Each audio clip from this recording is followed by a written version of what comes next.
మనకి రూపాయి అంటాం మన మనీని. అమెరికా వాడిది డాలర్ అంటాడు.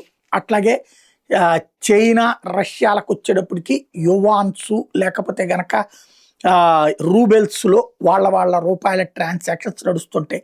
అరబ్ దేశాలది దిర్హాంతో నడుస్తుంటది. ఇప్పుడు అమెరికన్ ట్రెజరీ తాజాగా యెన్ మార్కెట్‌లోకి ఇంటర్వీన్ అవుతామని ప్రకటించింది.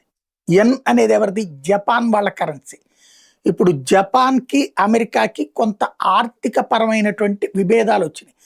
అమెరికాలో ఉన్నటువంటి డాలర్‌లన్నిటిని ట్రాన్స్‌ఫర్ చేసేసి గోల్డ్ కింద కన్వర్ట్ చేసేసుకునేసి జపాన్ అమెరికా నుంచి విత్‌డ్రా అయిపోతుంది. ఇంకో పక్కన జపాన్ ఇటు చైనాతో కాంట్రాక్ట్స్, అటు రష్యాతో కాంట్రాక్ట్స్, ఇటు భారత్‌తో కాంట్రాక్ట్స్ ఇయన్నీ ఎవరి మార్కెట్‌లో వాళ్ళ రూపాయలతోనే వ్యాపారం చేస్తుంది. ఇంకప్పుడు ఎక్స్‌చేంజ్‌కి డాలర్‌తో పనేముంది?